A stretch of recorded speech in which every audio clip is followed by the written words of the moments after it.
വിഷ്ണുശാലിനിയുടെ latest എപ്പിസോഡിൽ അങ്ങനെ കമലം പറയുന്നുണ്ട്, ഇങ്ങനെ ഇതൊക്കെ കുടിച്ചുകൊണ്ടിരിക്കുമ്പോൾ ശിവൻ പറയുന്നുണ്ട്, ഇതങ്ങോട്ട് കുടിച്ചു കഴിഞ്ഞാൽ കുറച്ച് നേരം കഴിയുമ്പോൾ വിയർക്കും, അപ്പോൾ പനിയൊക്കെ പമ്പ കിടക്കുമെന്ന് പറയുകയാണ്. അന്നേരം കമലം പറയുന്നുണ്ട്, കൊറോണ വന്നതിന് ശേഷം പനിയൊന്നും പറയാൻ പറ്റത്തില്ല, മുമ്പ് പനിച്ചു പോകുമെന്ന് പറഞ്ഞാൽ ഇപ്പോൾ മരിച്ചു പോകുമെന്നാണ് പറയുന്നതെന്ന് പറയുന്നുണ്ട്. അന്നേരം നീ എന്നെ വേവലാതിപ്പെടുത്താൻ വന്നതാണോ, മര്യാദയ്ക്കിരുന്ന് അങ്ങോട്ട് കുടിക്കുമെന്ന് പറയുമ്പോൾ കമലത് കുടിക്കുന്നുണ്ട്. ഇവിടുന്ന് റാണി ചോദിക്കുന്നുണ്ട്, ഇനി എന്തെങ്കിലും വേണോ ശിവേട്ട, ചോദിക്കുമ്പോൾ ഒന്നും വേണ്ട എങ്കിൽ ഞാൻ പോവുകയാണെന്നും പറഞ്ഞിട്ട് അന്നേരം കമലം കാപ്പി കൊള്ളാമെന്നൊക്കെ താങ്ക്സ് ഒക്കെ പറയുന്നുണ്ട് റാണിയാണെങ്കിൽ. അതിനുശേഷം അങ്ങ് പോവുകയാണ്. അന്നേരം എല്ലാവരും പോവുകയാണല്ലോ ആശാനെ, അപ്പോൾ രാത്രി എന്തെങ്കിലും ആവശ്യം വന്നാൽ ഞാൻ കൂടെ ഇരിക്കുക എന്നൊക്കെ പറയുന്നുണ്ട്. അന്നേരം നിൻ്റെ വീട്ടിലെ അമ്മ തനിച്ചല്ലേ, എന്നേക്കാൾ കൂടുതൽ പരിഗണന അമ്മയ്ക്കല്ലേ കൊടുക്കേണ്ടത്, നീ പൊയ്ക്കോ എന്ന് പറയുകയാണ്.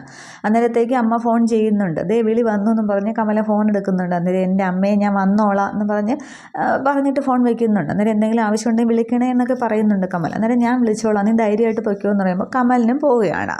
തുടർന്ന് രാത്രിയാണെങ്കിൽ അവിടെ സത്യഭാമയുടെ വീട്ടിൽ ഭാമയും പിള്ളയും കൂടി അന്നത്തെ കളക്ഷനൊക്കെ നോക്കുന്നുണ്ട്. അന്നേരം കണക്കിൽ ചെറിയൊരു പൈസയുടെ വ്യത്യാസം വരുന്നുണ്ട്. അന്നേരം അത് എവിടേക്ക് പോയെന്ന് അറിയാമോ എന്നിങ്ങനെ പിള്ളയോട് ചോദിക്കുകയാണ്. അന്നേരം ഞാൻ അത് പെട്രോൾ അടിച്ചതാണ്, പക്ഷേ ബില്ല് വാങ്ങിച്ചില്ല, പക്ഷേ 8 രൂപ എവിടെ പോയെന്ന് അറിയില്ല എന്ന് പറയുമ്പോൾ അമ്പലത്തിലോ പള്ളിയിലോ നേർച്ചയിട്ടതാകും എന്നിങ്ങനെ ഭാമ പറഞ്ഞുകൊണ്ട് പൈസയൊക്കെ എന്നെ തിട്ടപ്പെടുത്തുകയാണ്. അന്നേരം എന്നാലും ആറ്റിൽ കളഞ്ഞാലും അളന്ന് കളയണമെന്നാണല്ലോ, എന്നാലേ കണക്കപ്പിള്ളയാവുള്ളൂ എന്ന് പറയുമ്പോൾ അമ്പലത്തിൽ ദൈവങ്ങൾക്ക് കൊടുക്കുന്ന കണക്കൊന്നും വേണ്ട എന്നിങ്ങനെ ഭാമ പറഞ്ഞുകൊണ്ട് പൈസ അവരെണ്ണി തിട്ടപ്പെടുത്തിക്കൊണ്ടിരിക്കുകയാണ്.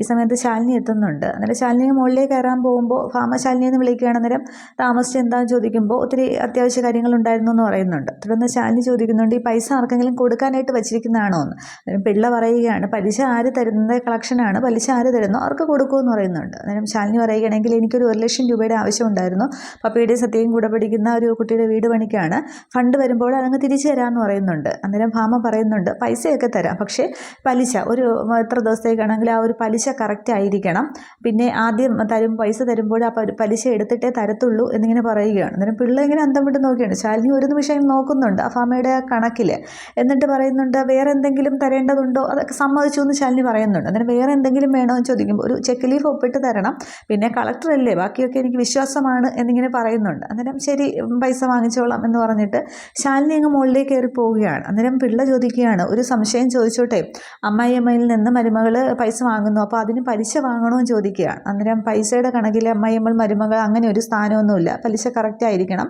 പിള്ള നേരത്തെ പറഞ്ഞില്ലേ, ആ ഒരു പഴഞ്ചൊല്ലി ഇവിടെ ഇപ്പോഴാണ് ആകുന്നത്, ആറ്റിൽ കളഞ്ഞാലും അളന്ന് കളയണം എന്നുള്ളത് എന്നിങ്ങനെ പറയുന്നുണ്ട്. അന്നേരം ശാലിനി വരുമ്പോൾ ഭാമ പൊന്നിയെ വിളിക്കുന്നുണ്ടായിരുന്നു.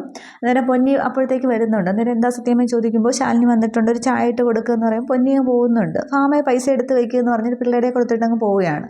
അന്നേരം പിള്ള മനസ്സിൽ കരുതുകയാണ്, അപ്പോൾ സ്വന്തം വീട്ടിൽ നിന്നും പലിശ വാങ്ങും, ഇപ്പോഴാണ് നമ്മൾ യഥാർത്ഥ പലിശക്കാരായതെന്നും പറഞ്ഞ് പിള്ള ആലോചിച്ചിരിക്കുകയാണ്. ഇതേസമയം അവിടെ ആ രാത്രി തന്നെയാണ് കുടുംബശ്രീ വീട്ടിലാണെങ്കിൽ ശാരികയുടെ കുഞ്ഞ് ആകെ കരഞ്ഞ് ബഹളമാണ്. ശാരിക ഇങ്ങനെ കരച്ചിൽ നിർത്താനൊക്കെ ശ്രമിക്കുന്നുണ്ട്. ഈ സമയത്ത് രോഹിത് ആണെങ്കിൽ ഓട്ടോയിൽ സാധനമൊക്കെ ആയിട്ട് വരുന്നുണ്ട്. ശ്യാമ പുറത്തേക്ക് ഇറങ്ങി ചെല്ലുകയാണ്. അന്നേരം നീ പറഞ്ഞതൊക്കെ ഉണ്ടോ നോക്ക് എന്ന് പറഞ്ഞ് കൊടുക്കുകയാണ്. അന്നേരം ആ നോക്കാമെന്ന് പറഞ്ഞ് ഇഷ്ടമില്ലാത്ത രീതിക്ക് ശ്യാമ അങ്ങോട്ട് മാറ്റി വയ്ക്കുകയാണ്. അന്നേരം അതെന്താ ഒരു ഇഷ്ടമില്ലാത്ത രീതിക്ക് എന്ന് പറയുകയാണ്. അന്നേരം അങ്ങനെയുള്ള കാര്യങ്ങളാണല്ലോ ഇവിടെ നടക്കുന്നത്, ഇവിടെ നമ്മളൊന്നും അല്ലല്ലോ കാര്യങ്ങൾ തീരുമാനിക്കുന്ന, ആർക്കും വരാൻ പോകാം, ആരെയും കയറ്റി താമസിപ്പിക്കാം എന്നൊക്കെ ഇങ്ങനെ പറയുന്നുണ്ട്. അന്നേരം രോഹിത്തിന് മനസ്സിലാവുന്നില്ല. രോഹിത് നീ ആരുടെ കാര്യം എന്താക്കി പറയുന്നതെന്ന് ചോദിക്കുന്നുണ്ട്. അന്നേരം ഞാൻ ഇവിടുത്തെ കാര്യങ്ങൾ തന്നെയാണ് തീരുമാനിക്കുന്നത്, പറയുന്നത് ഇവിടെ പിന്നെ സത്രം പോലെയാണ്, കുഞ്ഞേച്ചിയാണെങ്കിൽ പിന്നെ ആരും ഇല്ലാത്തവരെ കൊണ്ടുവന്ന് കുടുംബശ്രീ ഹോട്ടലിൽ കൊണ്ട് താമസിപ്പിച്ചിരിക്കുകയാണ്, ഇവിടെ താമസിപ്പിക്കാനാണ് നോക്കിയത്, ഞാനും അച്ഛനും പറഞ്ഞതുകൊണ്ട് അവിടത്തേക്ക് ആക്കിയതാണെന്ന് പറയുമ്പോൾ രോഹിത് പറയുന്നുണ്ട്, ശാലിനിയല്ലേ കൊണ്ടുവന്നത്, അപ്പോൾ എന്തെങ്കിലും ഒരു കാരണം കാണുമെന്ന് പറയുക. അന്നേരം രോഹിത് യാതൊരു അവകാശവും ഇല്ലേ, ഇപ്പം തന്നെ അച്ഛനോട് പറയണം, രോഹിത് ഈ വീട്ടിൽ താമസിക്കണമെങ്കിൽ അവരെ ഇവിടെ നിന്ന് ഇറക്കി വിടണമെന്ന് പറയണോ, അന്നേരം നിങ്ങളുടെ കുടുംബകാര്യത്തിൽ ഞാൻ എങ്ങനെ ഇടപെടുമെന്ന് ചോദിക്കുകയാണ്. അന്നേരം പറഞ്ഞേ മതിയാകൂ എന്ന് പറയുന്നുണ്ട്. അന്നേരം അതൊന്നും പറ്റില്ല എന്ന് പറഞ്ഞ് രോഹിത് അങ്ങ് അകത്തേക്ക് കയറിപ്പോകാൻ തുടങ്ങുമ്പോൾ ശ്യാമ ഇങ്ങനെ തടഞ്ഞു നിർത്തുകയാണ്. രോഹിത് പറഞ്ഞേ മതിയാകത്തുള്ളൂ, രോഹിത് ഇവിടെ കാര്യങ്ങൾ അച്ഛനും രോഹിത്തും ഇവിടുത്തെ കാര്യങ്ങൾ നോക്കുന്നത്, അപ്പോൾ രോഹിത്തിനോട് ഒരു വാക്ക് ചോദിക്കണ്ടേ, ചോദിച്ചില്ലല്ലോ, അപ്പോൾ അതുകൊണ്ട് രോഹിത് പറഞ്ഞേ മതിയാകും എന്ന് പറയുക. അന്നേരം ഈ ഉമ്മർത്താണ് ഈ സംഭവങ്ങൾ. അന്നേരം ഇതൊക്കെ ഹോട്ടലിൽ ഇരുന്നുകൊണ്ട് ആ ദീപുവിൻ്റെ അമ്മയും കൂടി കേട്ടങ്ങ് സങ്കടപ്പെടുകയാണ്. അന്നേരം ആ കുട്ടി ചോദിക്കുന്നുണ്ട് അമ്മയോട്, അമ്മ ഇവിടെ നിന്ന് ഇറക്കി വിട്ടാൽ ഞങ്ങൾ എവിടെ പോകുന്നു. അന്നേരം ആരും ഇല്ലാത്തവർക്ക് ദൈവം സഹായം ഉണ്ടാകുന്ന ഈ ശോഭന പറയുമ്പോൾ, എന്നിട്ട് വന്നത് സത്യയുടെയും പപ്പിയുടെയും അമ്മയാണല്ലോ എന്ന് ഈ കുട്ടി പറയുകയാണ്. അന്നേരം ഈശ്വരന്മാർ മനുഷ്യരൂപത്തിൽ പല ആളുകളെയും പറഞ്ഞു വിടുക, അങ്ങനെയായിരിക്കും സഹായിക്കാൻ വരുന്നതെന്നൊക്കെ പറയുന്നുണ്ട്. അന്നേരം ഗോപാലകൃഷ്ണൻ ബഹളമൊക്കെ കേട്ടുകൊണ്ട് പുറത്തേക്ക് വരികയാണ്. അന്നേരം എന്താ ഇവിടെ ബഹളവും ചോദിക്കുന്നുണ്ട്. അന്നേരം പെട്ടെന്ന് ശ്യാമ പറയുന്നുണ്ട്, രോഹിത്ത് ഇവിടെ താമസിക്കണമെന്നുണ്ടെങ്കിൽ അവരെ ഇറക്കി വിടണമെന്നാണ് പറയുന്നത്. അന്നേരം രോഹിത്ത് പറയുന്നത്, വെറുതെ ശ്യാമേ നീ വെറുതെ എന്നിങ്ങനെ പറയുമ്പോൾ രോഹിത്ത് ഒന്നും മിണ്ടാതിരിക്കുക, ഞാൻ പറയട്ടെ, എന്തായാലും രോഹിത്തല്ലേ ഇവിടെ കാര്യങ്ങളൊക്കെ നോക്കുന്നത്, രോഹിത്ത് വെറും അച്ചിക്കൊന്തനായതുകൊണ്ടല്ലേ ഇവിടെ താമസിക്കുന്നത്, അങ്ങനെയൊക്കെ കരുതില്ലേ. അന്നേരം നീ എന്ത് വാക്കുകളാണ് പറയുന്നതെന്നൊക്കെ ഗോപാലകൃഷ്ണൻ ചോദിക്കുന്നുണ്ട്. അന്നേരം അല്ലെങ്കിൽ രോഹിത്തിനോട് ഒരു വാക്ക് ചോദിച്ചോ, ഇല്ലല്ലോ, അതുകൊണ്ട് അവരെ ഇവിടെ ഇറക്കി വിട്ടേ മതിയാകൂ എന്നിങ്ങനെ പറയുന്നുണ്ട്. രോഹിത്ത് ഇങ്ങനെ ആ ക്ഷമമായിട്ട് നിൽക്കുകയാണ് ശ്യാമയുടെ സംസാരത്തിൽ.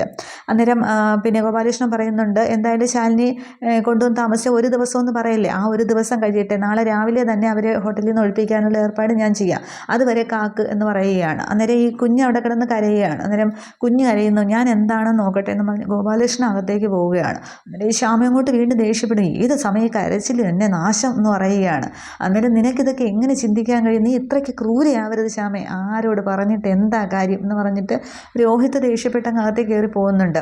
അന്നേരമാണെങ്കിൽ ഈ കുട്ടിയും ശോഭനയും അത് കേട്ടുകൊണ്ടിരിക്കുകയാണ്. ഈ കുട്ടി ആകെ വിഷമിച്ചും ചോദിക്കുന്നുണ്ട്, നമ്മളിനി എങ്ങോട്ട് പോകും അമ്മയെന്ന്.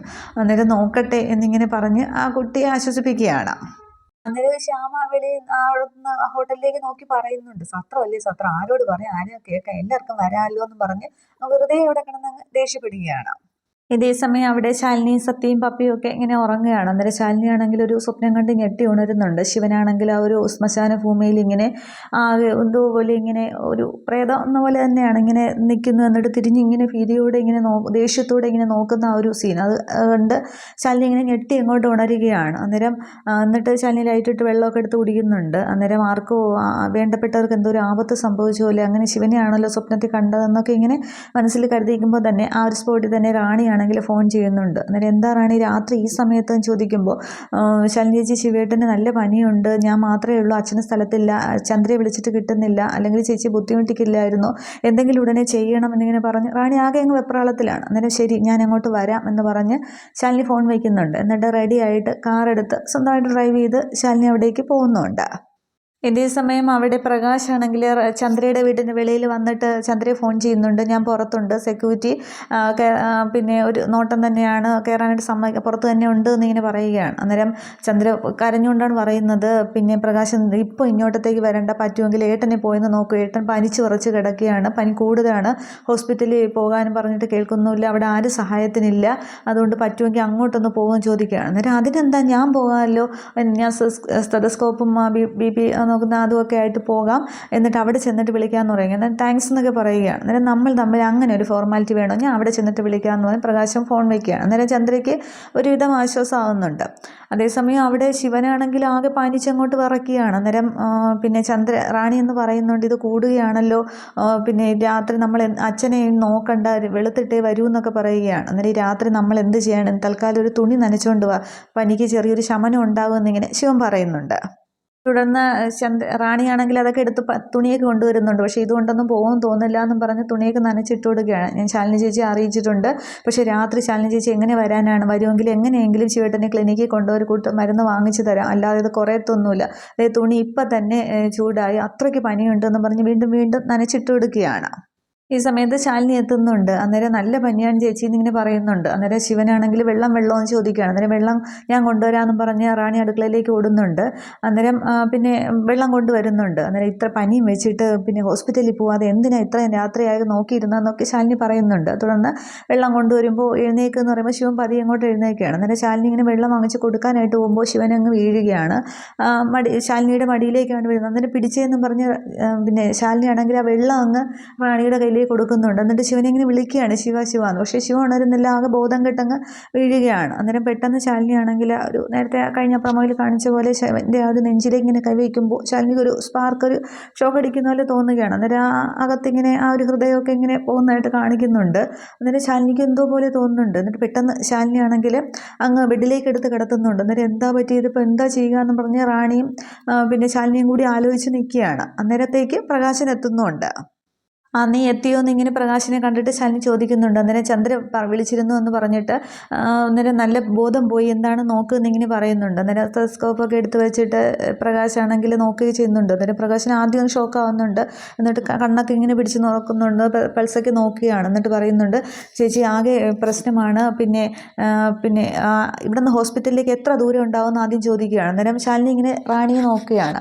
റാണി പറയുന്നുണ്ട്, എന്നാലും 1 മണിക്കൂറെന്ന് പറയുന്നുണ്ട്. അന്നേരം ആംബുലൻസ് ആണെങ്കിലും വിളിച്ചാലും പിന്നെ അരമണിക്കൂറിനെങ്കിലും നമ്മൾ ഹോസ്പിറ്റലിൽ എത്തില്ല, പിന്നെ ഇത് എത്രയും പെട്ടെന്ന് ഒരു ഇഞ്ചക്ഷൻ എടുക്കണമെന്ന് പറയുകയാണ്. അന്നേരം ശാലിനി ഇങ്ങനെ നോക്കുന്നുണ്ട്. അന്നേരം ക്രിട്ടിക്കലാണ് സ്റ്റേജ്, പിന്നെ ഹാർട്ടിന് പ്രോബ്ലം ഉള്ളവർക്ക് വരുന്നതാണ്, സൈലൻറ്റ് അറ്റാക്കാണ് എന്നിങ്ങനെ പറയുമ്പോൾ ഇവരിങ്ങനെ ആകെ അന്തം വിടുന്നുണ്ട്. അന്നേരം അരമണിക്കൂറിനുള്ളിൽ ഒരു ഇഞ്ചക്ഷൻ എടുക്കണം, എങ്കിലേ രക്ഷപ്പെടുള്ളൂ എന്നിങ്ങനെ പറയുകയാണ്. അന്നേരം ഇത് മെഡിക്കൽ ഷോപ്പിൽ കിട്ടുമോ എന്ന് ചോദിക്കുകയാണ്. അന്നേരം കിട്ടും, പക്ഷേ ഈ രാത്രി ഈ സമയത്ത് എന്ന് പറയുമ്പോൾ ഷോപ്പ് തുറന്നിട്ടാലും ഞാൻ എടുത്തുകൊണ്ട് വരാമെന്ന് പറയുകയാണ്. അന്നേരം വേണ്ട എന്താണെന്ന് വെച്ചാൽ ചേച്ചിയുടെ ഫോണിലേക്ക് ഞാൻ മെസ്സേജ് അയക്കാമെന്ന് പറയുന്നുണ്ട്. അന്നേരം നമ്മുടെ കയ്യിൽ 15 മിനിറ്റേ സമയമുള്ളൂ, അതിനുള്ളിൽ ആ ഇഞ്ചക്ഷൻ എടുക്കണം എന്നിങ്ങനെ പറയുന്നുണ്ട്. അന്നേരം എങ്ങനെയായാലും ഞാനിത് കൊണ്ടുവരാം എന്ന് പറയുമ്പോൾ ആ ഒരു മെസ്സേജ് അപ്പോഴേ പ്രകാശാണെങ്കിൽ ശാലിനിയുടെ ഫോണിലേക്ക് അയച്ചിട്ടുണ്ട്. അന്നേരം ഞാൻ പെട്ടെന്ന് 10 മിനിറ്റിനകം വരാം എന്നൊക്കെ പറഞ്ഞ് ശാലിനി വണ്ടി എടുത്ത് പോവുകയാണ്. അന്നേരം അത്രയും സമയം ഞാൻ ശിവേട്ടൻ്റെ ജീവൻ പിടിച്ചു നിർത്താമെന്ന് പറയുന്നുണ്ട്. തുടർന്ന് എന്തൊക്കെയോ എടുത്തിട്ട് ചെയ്യുന്നുണ്ട്. പ്രകാശാണെങ്കിൽ എന്തൊക്കെയോ ചെയ്യുന്നുണ്ട്, ഇഞ്ചക്ഷൻ്റെ സാധനങ്ങളൊക്കെ എടുത്ത് വെക്കുകയാണ് ചെയ്യുന്നത്. ഈ സമയത്ത് ശാലിനി വണ്ടി ഓടിച്ചും പോകുന്നു. ഇത്രയുമേ ഈ ഒരു എപ്പിസോഡിൽ കാണിക്കുന്നുള്ളൂ. അപ്പോൾ അടുത്ത എപ്പിസോഡിലാണ് ഈ ചന്ദ്ര വരുമെന്ന് തോന്നുന്നു. ചന്ദ്ര വരുന്ന ആ ഒരു ഓട്ടോയിൽ അങ്ങനെ ഒരു ആക്രമണമൊക്കെ ഉണ്ടാകുമ്പോഴാണ് ശാലിനി അവിടെ വന്ന് രക്ഷിക്കുന്ന ആ സീനൊക്കെ കാണിക്കുന്നത്. അപ്പോൾ ഇത്രയുമാണ് പുതിയ എപ്പിസോഡിലെ വിശേഷം. Okay, thank you. അപ്പോൾ ഇവിടെ ശാലിനിയൊക്കെ മനസ്സിലാവുന്നുണ്ട് ഹാർട്ടിന് പ്രോബ്ലം ഉണ്ട് എന്നുള്ളത്. അപ്പോൾ ഇത് മാറ്റി വെച്ചതാണ് എന്നുള്ളതൊക്കെ അറിയുമായിരിക്കും. അതൊക്കെ കാണാം.